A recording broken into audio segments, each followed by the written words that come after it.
नमस्कार दोस्तों, आप सभी का स्वागत है और सभी फौजी भाइयों को जय हिंद कि आप लोगों ने इतना प्यार दिया।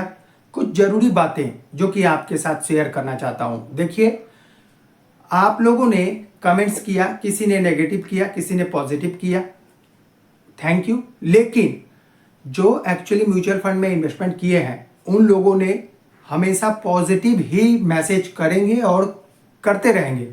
बिकॉज ऑफ कि जब हम SIP करते हैं म्यूचुअल फंड में तो हमें एवरेज प्राइस मिलता है। एवरेज प्राइस मतलब कि मैं एक सिंपल लैंग्वेज में समझाऊं तो मान लीजिए आज 100 रुपये केजी एप्पल है। जब ये 80 रुपये हो जाएगा तो आपको नुकसान होगा, क्योंकि आपने 1 केजी एप्पल रखा है 100 रुपये खरीद कर, अब वो 80 रुपये हो गए तो डेफिनेटली आपका 20 रुपीज़ नुकसान हो गया। लेकिन SIP में क्या होता है कि जब वो 80 रुपीज़ होगा तो भी आप 1 केजी एप्पल खरीद लेंगे, यानी कि आपका एवरेज प्राइस 90 हो गया। अब वो एप्पल 120 रुपये केजी हो जाएगा तो आपको 20 रुपये का फायदा की जगह 30 रुपये का फायदा हुआ। क्यों? क्योंकि आपका एवरेज प्राइस 90 रुपये था। फ्रेंड्स, बताने का मतलब सिंपल सा है कि आप जब SIP करते हैं म्यूचुअल फंड में तो आपको एवरेज प्राइस मिलता है, यानी कि डाउन मार्केट में भी आप इन्वेस्ट कर रहे हैं तो आपको लॉन्ग टाइम में बेनिफिट मिलता है। और जो ये कमेंट्स कर रहे हैं 1000 की SIP करेंगे, देखिए 1000 की SIP अगर आपका मान लीजिए 10,000 20,000 भी इन्वेस्टमेंट हुआ और आप 20,000 का जगह 40,000 बन गया तो क्या फायदा हुआ? 40,000 हमारा टारगेट नहीं है, हमारा टारगेट बड़ा है।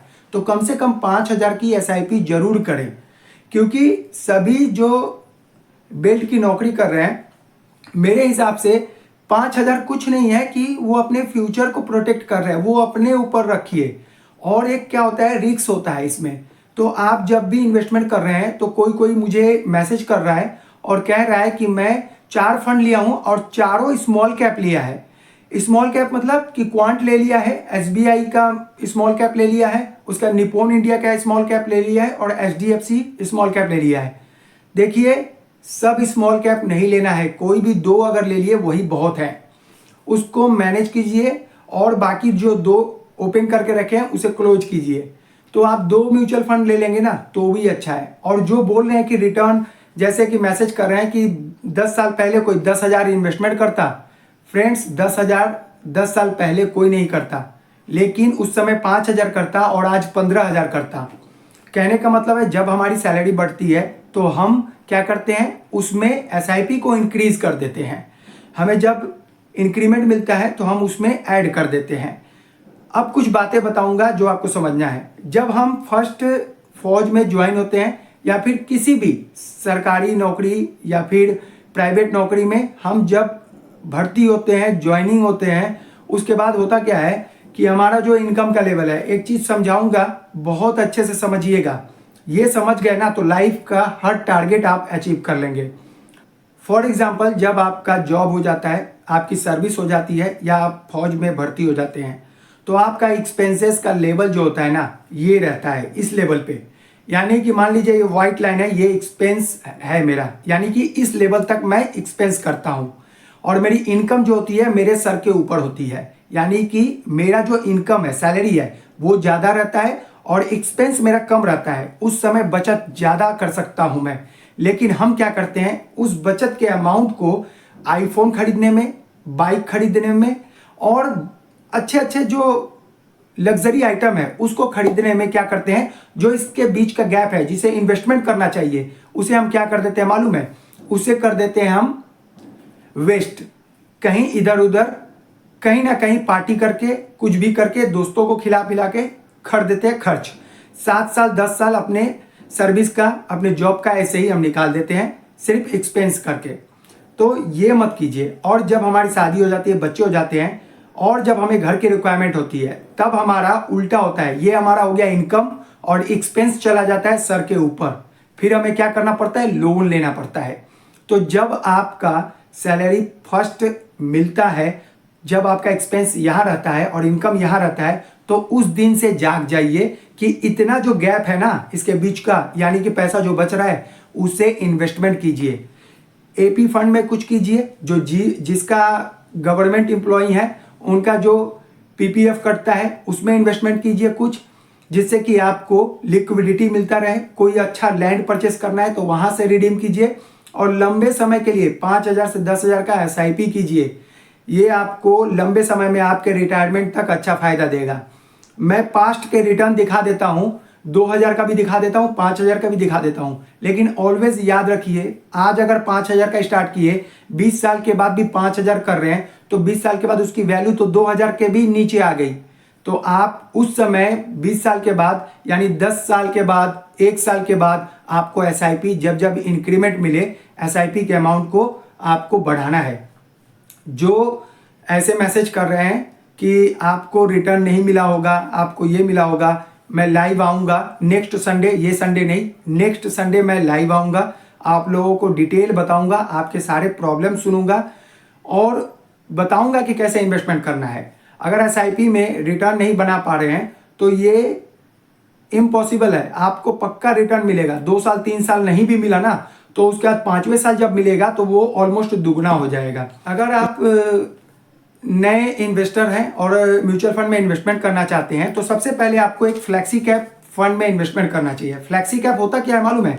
कि वो स्मॉल कैप में भी इन्वेस्टमेंट करता है, मिड कैप में भी इन्वेस्टमेंट करता है, लार्ज कंपनीज में भी इन्वेस्टमेंट करता है। यानी ये तीनों कैटेगरी के कंपनी में करता है। जो छोटी कंपनियां होती हैं उनमें ग्रोथ ज़्यादा होता है, क्योंकि मान लीजिए 1 करोड़ की कंपनी है, वो 2 करोड़ जल्दी बन जाएगी, लेकिन जो 1,000 करोड़ की कंपनी है वो 2,000 करोड़ बनने में थोड़ा टाइम लगेगा, क्योंकि वो अपने जो सेक्टर है उसमें तो फैल चुकी है, तो उसे नए क्लाइंट मिलना मुश्किल है। लेकिन छोटे वाले कंपनी को नए क्लाइंट मिल जाएगा। तो मैं बात करूंगा सबसे पहले फ्लैक्सी कैप, जिसमें कि आपको रिटर्न भी मिल जाएगा, रिस्क भी कम होगा। तो सबसे पहला जो मैं फंड सजेस्ट करूंगा, पराग पारिक फ्लैक्सी कैप। अगर इसमें 1 जून 2013 को आपने 2,000 की एसआईपी किया होता तो आपका टोटल इन्वेस्टमेंट होता 2,58,000, 2,58,000, और आपको मिलता कितना? 8,23,800। तो आप समझिए ये इस म्यूचुअल फंड ने रिटर्न दिया है, पास्ट में रिटर्न दिया है, यानी आपके 2,60,000 अराउंड मान रहा हूं मैं, उसको बना दिया इसने 8,25,000। अब आप सोचेंगे कि ये तो पॉसिबल नहीं है, तो पॉसिबल तो पास्ट के हिस्ट्री को देख लीजिए। मैं ये नहीं कहता कि आने वाले दिन में भी यही रिटर्न देगा, हो सकता है इससे अच्छा रिटर्न दे, हो सकता है इससे थोड़ा कम दे, लेकिन रिटर्न तो मिलेगा। बाकी अगर बात करेंगे, अगर 5,000 की एसआईपी इसमें किए होते तो आपको 6,40,000 इन्वेस्टमेंट करते और आपको मिलता 20,60,000 रुपए।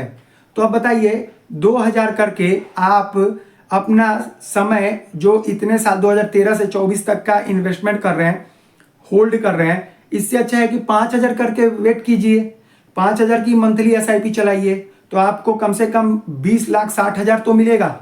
और जब जब आपका सैलरी बढ़ता है, इंक्रीमेंट लगता है, 1,000 करके बढ़ा दीजिए। तो ऐसे करने से आप आराम से 50 लाख तक पहुंच जाएंगे।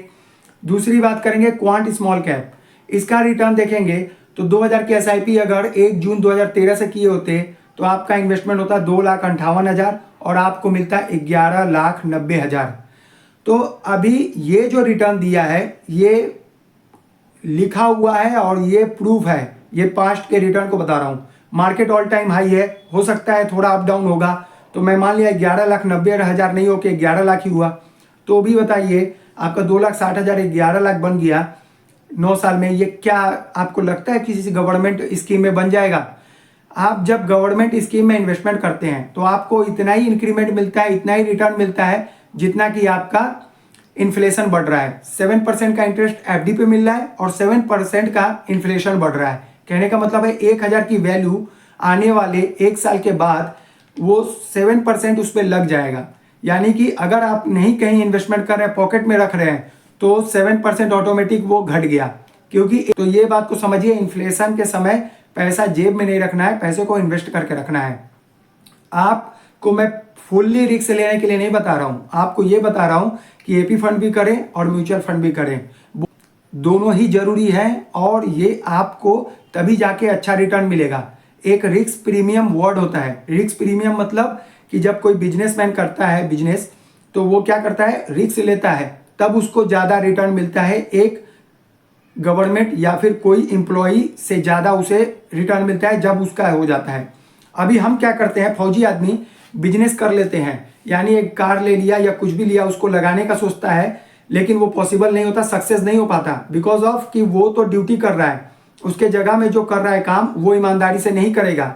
फौज में आप हैं, आप ईमानदार हैं, गवर्नमेंट के एम्प्लॉई हैं, आपको पता है गवर्नमेंट की संपत्ति को अच्छे से रखना है, आपके अंदर ईमानदारी आ जाती है। लेकिन दूसरे को ये नहीं पता, वो आपके प्रॉपर्टी, आपके गाड़ी को ठीक से नहीं रखता। आप इन्वेस्टमेंट करते हैं, 20 लाख का घर बना रहे हैं, 10 लाख 12 लाख का जमीन ले रहे हैं, उसके बाद आपको 4 से 5 हजार 6 हजार आपको क्या मिल रहा है, रेंट मिल रहा है। तो इसका क्या फायदा, इतना इन्वेस्टमेंट करके आप लोन लेके उस लोन का किस्त भी नहीं भर पा रहे हैं। अब कोई बोलेगा कि मैं तो 20 लाख इन्वेस्टमेंट किया, मुझे 20 हजार का ये मिल रहा है, रेंट मिल रहा है। तो देखिए 20 हजार का रेंट कहीं कहीं पॉसिबल होता है, लेकिन सब जगह नहीं। तो ऐसा मत कीजिए कि आप बिल्कुल ही नेगेटिव हो जाएं म्यूचुअल फंड के बारे में। अगर म्यूचुअल फंड के बारे में नेगेटिव हो जा रहे हैं तो मैं बता दे रहा हूं, आप पैसा नहीं बना पाएंगे, क्योंकि फौजी आदमी बिजनेस नहीं कर सकता, सिर्फ इन्वेस्टमेंट कर सकता है। आप बड़े बिजनेस में हेल्प करके अपना वहां से प्रॉफिट बुक कर सकते हैं, लेकिन बिजनेस करके बहुत कुछ नहीं कर सकते।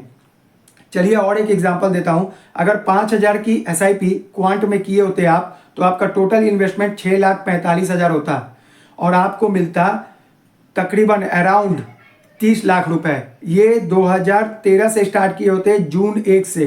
तो आज की वैल्यू मैं बता रहा हूं जो इस फंड ने दिया है। अब बताइए 2013 में क्या 5,000 इन्वेस्टमेंट नहीं कर सकता था? कोई कर सकता था, लेकिन कौन किया होगा? नहीं किया होगा। आज भी आप यही सोच रहे हैं कि मैं इन्वेस्टमेंट करूं या नहीं करूं, क्या पता मिले या ना मिले। तो आपका जब ये थिंकिंग रहेगा कि मैं करूं या ना करूं, ये सोचते सोचते तो आप 10 साल नौकरी खत्म कर दिए, आने वाले 7 साल को भी खत्म कर दीजिए। क्या जरूरत है इन्वेस्टमेंट का?